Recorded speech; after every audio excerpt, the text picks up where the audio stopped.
Now let me take you back in time, to when Spain sat on the throne of the world. In the 16th century, the greatest empire wasn't Britain, it was Spain. For the first time in history, a single crown ruled a global empire stretching from Europe to Africa, from the Americas to Asia. Its territories were so vast that people said, "The sun never sets on the Spanish Empire," a phrase the British would later borrow for themselves. But here's the paradox. The richest empire the world had ever seen collapsed under the weight of its own wealth. And that story matters, because, like Spain, we often mistake the flow of money for real wealth. And that always ends in disaster. After 1492, when Spain set foot in the New World, it was as if an endless treasure had been found. Gold and silver, in quantities beyond anything Europe had ever imagined, fell into Spanish hands. In 1521, the conquest of Mexico toppled the Aztec Empire and opened the way to the rich mines of Zacatecas. 10 years later came the conquest of Peru, the destruction of the Inca Empire, and the discovery of the mountain of silver at Potosí, known as the mountain that eats men. For more than a century, treasure fleets crossed the Atlantic without pause. Between 1500 and 1650, Spain imported roughly 180,000 tons of silver and 2,000 tons of gold, more precious metal than all of Europe had mined in the previous 1,000 years. That wealth didn't just transform Europe, it transformed the world. From Seville and Cadiz, Spanish ships carried bullion east to the Mediterranean, north to the Low Countries, and west across the Pacific to Manila, where silver was traded for Chinese silk and porcelain. The first truly global economy was being born, and Spain sat at its center.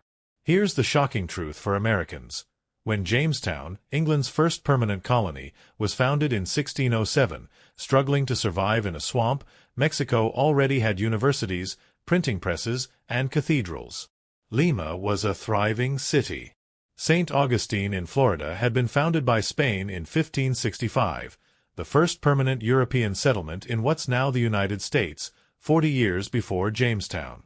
Spain wasn't just ahead. While Britain and France were still failing at colonization, Spain was building a global infrastructure. But this empire, fed by rivers of bullion, was hollow inside. Because Spain confused treasure with wealth. The silver was real, but what they did with it turned power into weakness. Prices in Spain exploded.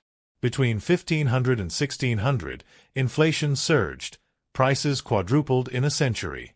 Ordinary Spaniards struggled to buy bread and clothing, even as their country sat on mountains of silver. Why? Because money only holds value when it's scarce. When too much bullion enters an economy, its purchasing power collapses.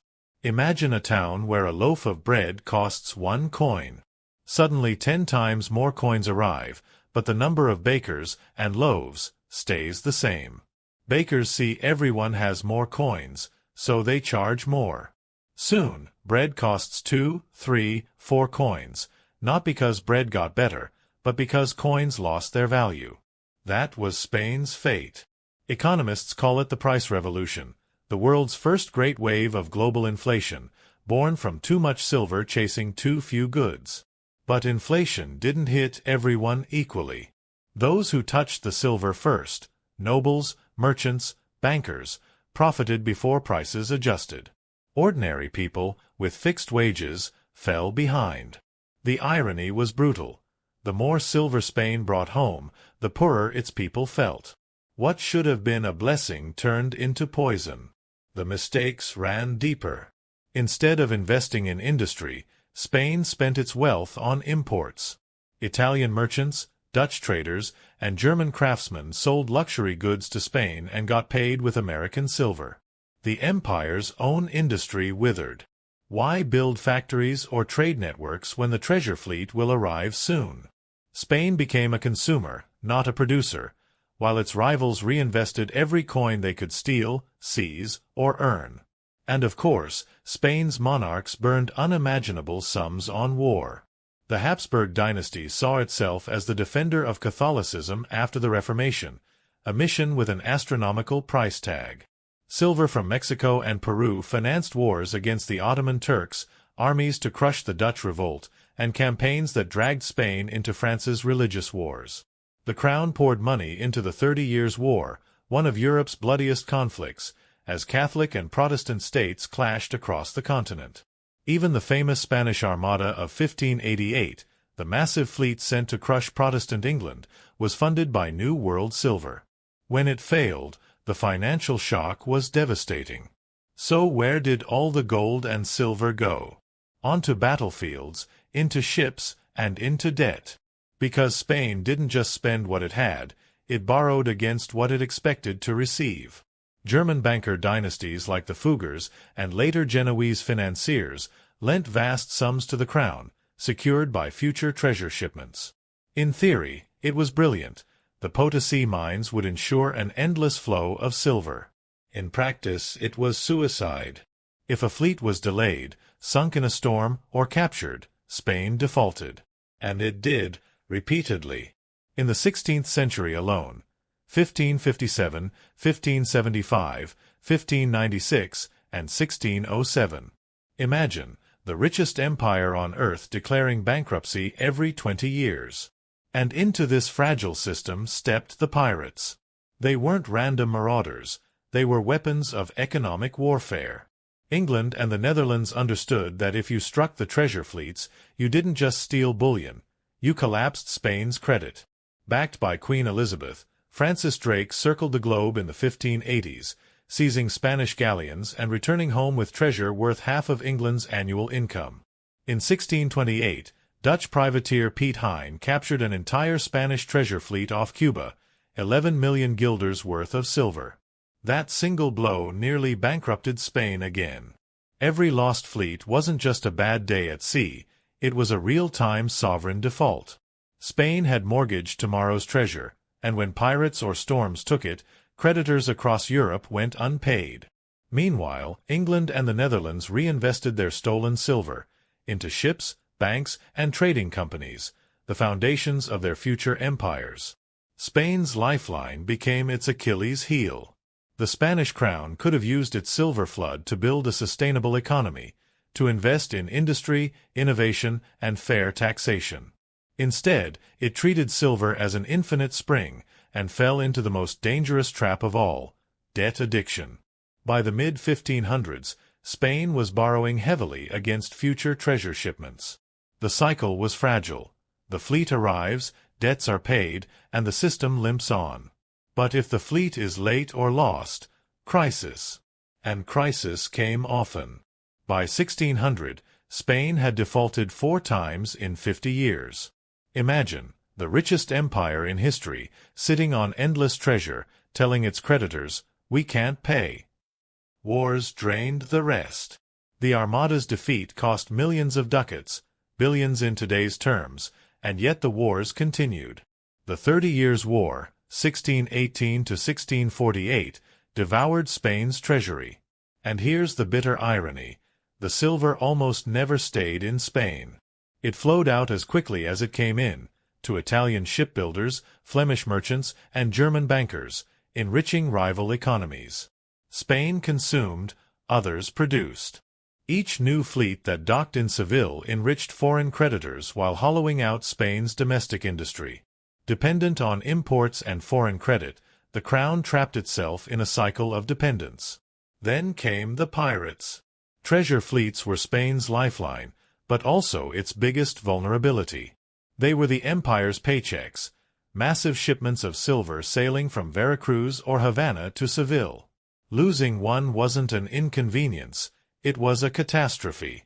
In 1628, Piet Hein's capture of the entire treasure fleet off Cuba, worth over 11 million guilders, shattered Spain's credit and confidence. Francis Drake, John Hawkins, and other English privateers, licensed by Queen Elizabeth herself, turned piracy into state policy. Every galleon seized wasn't just loot, it was economic warfare. England and the Netherlands reinvested that silver into navies, banks, and trading companies. Spain's lifeblood was drained and became the foundation of its rivals' empires. By the early 1600s, Spain still looked mighty on the map. Its empire spanned oceans, its kings ruled from magnificent palaces, its cathedrals gleamed with American silver. But the empire was financially bankrupt. Inflation had eroded prosperity, debt had chained the crown to foreign bankers, and piracy had turned its greatest asset into its greatest weakness. For ordinary Spaniards, wealth was an illusion. Prices rose, wages stagnated, and taxes climbed to fund endless wars. The richest empire on earth was devouring itself from within. As Spain stumbled under the weight of its treasure, others quietly studied its mistakes. The English, the Dutch, and later the French learned a key lesson. Bullion alone doesn't build an empire. Spain's model was extractive: mines, tribute, and treasure fleets. Its colonies existed to send wealth home, not to create economies of their own. Britain built colonies that produced tobacco, sugar, timber, later cotton, resources that fed trade and industry. Instead of treasure fleets, it built chartered companies like the East India Company and financial institutions in London. The Dutch founded the Amsterdam Stock Exchange, turning trade itself into an empire. These rivals didn't wait for treasure to arrive, they built systems that created it continuously. And when they captured Spanish silver, through piracy or trade, they reinvested it. Spain hollowed out, they grew stronger. The key difference was this: Spain measured wealth in treasure. Britain and the Netherlands measured it in systems. One is finite. The other renews itself. History shows which survives. By the mid-1600s, Spain's decline was obvious. The once mighty Armada was a shadow of its former self. Inflation and repeated bankruptcies destroyed confidence in the crown. The 30 Years' War drained its treasury. The Dutch Republic won independence and built a commercial empire. England's navy strengthened, its banking system matured.